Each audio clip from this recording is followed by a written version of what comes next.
ప్రముఖ నిర్మాత నట్టికుమార్ తాజాగా సంచలన వ్యాఖ్యలు చేశారు.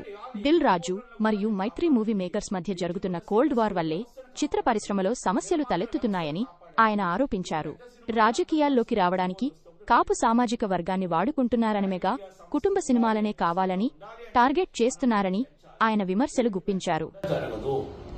కనుక ఇప్పుడు సునీల్ గారు మాట్లాడినా, శిరీష్ గారు మాట్లాడినా, లేకపోతే ఇంకొకరు మాట్లాడినా, మైత్రి రవి గారు మాట్లాడినా, లేకపోతే సుప్రియ గారు మాట్లాడినా, ఇంకొకరు ఎవరు మాట్లాడినా కూడా మనందరం అన్నదమ్ములం, మనందరం కలిసి కూర్చోవలసిన నిర్ణయాలు తప్ప ఈగోలకు వెళ్తే కాదు. ఇంకొకటి, మీకు టార్గెట్ ఎందుకు పెద్ద వస్తుంది? పెద్ద సినిమా మీకు ఎందుకు టార్గెట్ వస్తుంది? ప్రతిసారి పవన్ కళ్యాణ్ గారి సినిమా టార్గెట్ వస్తుంది, మరి పెద్ద టార్గెట్ వస్తుంది. మీరు 6 నెలల నుంచి చేసినప్పుడు మన సినిమాలకు పర్సంటేజ్ కట్టారా? మొన్న సినిమా జట్లీ సినిమా ఉంది, మరి జట్లీ సినిమా పరిస్థితి ఏంటి? మరి కారా సినిమా పరిస్థితి ఏంటి? ఈ సినిమాల పరిస్థితి ఏంటి? నేను ఆంధ్రప్రదేశ్ తెలంగాణ రెండు అడుగుతున్నా. మీరు అగ్రిమెంట్ లో ర్యాంక్ టార్ పర్సంటేజ్ ఉంది, నేను దానికి 100% ప్యూర్ సింగిల్ స్క్రీన్ నేను వ్యతిరేకం. రెంట్ లో మీరు దాంట్లో మీరు హైప్ అడగండి, మీరు రెంట్లు హైప్ అడగండి. మీరు రెంట్లు హైప్ అడిగి మల్టీప్లెక్స్ ఫెసిలిటీస్ మీకు లేవు. Multiplex is India wide different, me single screens different. మీరు సింగిల్ స్క్రీన్ లో కూర్చోండి, మాట్లాడండి. ఇది 7-10 సంవత్సరానికి నడుస్తుంది. ఎందుకు రాజకీయాలు చేస్తున్నారు?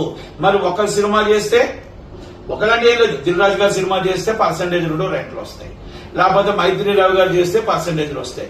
అంటే మీకు ఇద్దరికి పరన్నది ఇక్కడ ఎగ్జిబ్యూట్ ఎందుకు ఇబ్బంది పెడుతున్నారు? డిస్ట్రిబ్యూటర్ ఎందుకు ఇబ్బంది పెడుతున్నారు? ప్రొడ్యూసర్ ఎందుకు ఇబ్బంది పెడుతున్నారు? నేనేమంటానంటే 2 కోల్డ్ వార్లు మీకు నడుస్తున్నాయి. దానికి సునీల్ గారు ఎటున్నారో చెప్పాలి.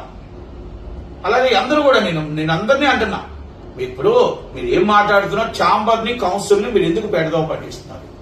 మీరు ఛాంబర్ కౌన్సిల్ కూర్చుంటే మీకు ఎందుకు అవదా? ఈ రోజు బయట జనాల్లో ఏమనుకుంటున్నారో తెలుసా? పెద్ద సినిమా ఉందా లేదా? ఈ థియేటర్ ఆపేస్తే పరిస్థితి ఏంటి? ఆ పెద్ద సినిమా మా చిరంజీవి గారి ఫ్యామిలీకే వస్తుందా? చిరంజీవి గారి ఫ్యామిలీ మీదే టార్గెట్ చేస్తారా? మీరు ఏంటి, ఎంత దాకా కరెక్ట్ అని అడుగుతున్నారు. దానికి సమాధానం చెప్పాల్సిన బాధ్యత మీకు ఉంది. నిన్న మాట్లాడుతూ శిరీష్ గారు ఏ సినిమాకి మేము అడ్డంగు కాదు, అలాగని మాకు పర్సంటేజ్ కావాలి, మాకు రేట్లు పెరగాలి.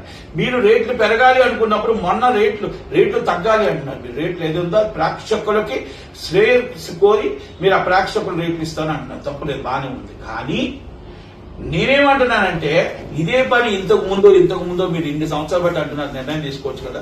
All of the sudden is పెద్ద మూవీ జూన్ 4వ తారీఖు సినిమా పెట్టి ఆ 4వ తారీఖు సినిమాకి టార్గెట్ చేయడం కరెక్టా? ఒక్కసారి ఆలోచించండి. ఇది చిరంజీవి ఫ్యామిలీ మీద కాంట్రాక్ట్ మీరు చేస్తున్నట్టు అనిపించట్లేదా? మీకు చిరంజీవి ఫ్యామిలీ మీరు టార్గెట్ చేస్తున్నట్టు అనిపించట్లేదా? మీ మనస్సాక్షి చెప్పండి ఎవరైనా సరే. నేను ఎగ్జిబ్యూటర్లకు వ్యతిరేకం కాదు, నేను డిస్ట్రిబ్యూటర్లకు వ్యతిరేకం కాదు, నేను ప్రొడ్యూసర్లకు వ్యతిరేకం కాదు. చిన్న సినిమా బతకాలి, పెద్ద సినిమా నడవాలి. మనం జీవో ఇస్తే జీవో రేట్లు కూడా అమ్మాలి. మనం రేట్లు మీరు ఎగ్జిబ్యూటర్ గా రేట్ హైక్ చేసుకోండి. ప్రీమియర్ షో వాళ్ళు 47% వస్తుంది, మాకు 30% ఇవ్వని అడగండి. ఎస్, మాకు రేట్లు సరిపోవట్లేదు, మీరు రేటు పెరిగితే మాకు 20 పెంచండి, 30 పెంచండి అని కూర్చొని నెగోషియబుల్ చేయండి.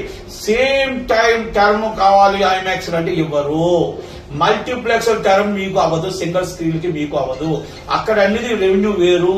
ఆ రెవెన్యూ అనేది మీకు 500 కెపాసిటీ, 400 కెపాసిటీ, 300 కెపాసిటీలో is 295 ticket is a big ticket and 500 rupees పడుతుంది, 400 రూపీస్ పడుతుంది. రేట్ పెరిగితే మీకు అక్కడ అంత డబ్బు వస్తుంది.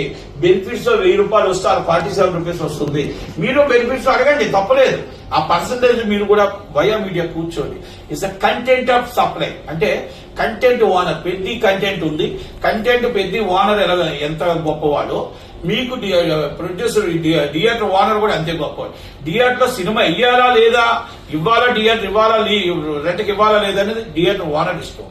సినిమా వెయ్యాలా లేదా అనేది కంటెంట్ ఓనర్ ఇష్టం. ఎందుకంటే ఇది ప్రొడ్యూసర్ అండ్ డిస్ట్రిబ్యూటర్. మీకు వెయ్యాలా, అన్ని థియేటర్కి మీరు వెయ్యాలా వద్దనే డిసిషన్ అయింది. మీరు అడ్వాన్స్ ఇస్తారా ఇవ్వరా, మీరు షేర్ కరెక్ట్ గా ఇస్తారా ఇవ్వరా, లేకపోతే మీరు ఇస్తారా, ఇదేనా రూల్ ఉందా? ఈ రూల్ పాస్ చేయాలని ఉందా? మీరు అందరికీ సినిమా ఇవ్వాలి, లేకపోతే ఇవ్వకపోతే అవ్వదని ఉందా? మరి చిన్న సినిమా వచ్చేటప్పుడు మీరు ఎందుకు వేయండి? చిన్న సినిమా వచ్చేటప్పుడు మీరు అదే ఆర్డర్ ప్రకారం వేయండి. మీరు పెద్ద సినిమా వస్తుంది, చిన్న సినిమాలు వస్తున్నాయి, ఆర్డర్ ప్రకారం వేయండి. ఒకరు చిన్న సినిమా, ఒకరు పెద్ద సినిమా వేయండి. ఆర్డర్ ప్రకారం పాస్ చేద్దామా? మరి అలాగా చిన్న సినిమా వస్తే పెద్ద సినిమా వస్తే చిన్న సినిమా తీసేస్తారు. చిన్న సినిమా వస్తే రెంట్ ఇస్తావా అని అడుగుతారు, ఎంత కొంత డబ్బు కడతావా అని అడుగుతారు. మరి ఇది మీ తప్పు కాదా?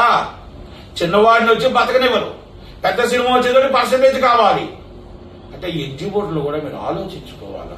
అంతే ఇక్కడ నిర్మాత చిన్నవాడైనా పెద్దవాడైనా అందరూ ఒక నిర్మాతే, అలాగే డిస్ట్రిబ్యూటరే, అలాగే మీరు కూడా మీ బాధను అర్థం చేసుకుంటాం, మీ కష్టాన్ని అర్థం చేసుకుంటాం, మీ బాధను మీరు రెంట్ హైప్ అడగండి.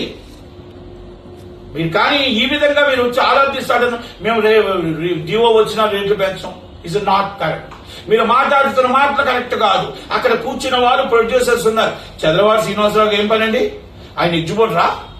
చంద్రబాబు శ్రీనివాసరావు గారికి ఏం పని? ఇక్కడికి వచ్చి ఇక్కడ ఒకలా మాట్లాడతాడు, అక్కడికి వచ్చి ఒకలా మాట్లాడతాడు. ఆయన పెద్ద మనసు అవుతాడా? వన్ సైడే ఉండాలా, వారు వన్ సైడే, ఎటు ఉండాలో అటు ఉండాలా. నేను ఎటు లేను, నేను ఎగ్జిక్యూటర్ని, డిస్ట్రిబ్యూటర్ని, ప్రొడ్యూసర్ని. ముగ్గురు బాధలు, ముగ్గురు కష్టాలు నాకు తెలుసు కనుక నేను ముగ్గురు కోసం మాట్లాడుతున్నా. నేను వన్ సైడ్ లేను.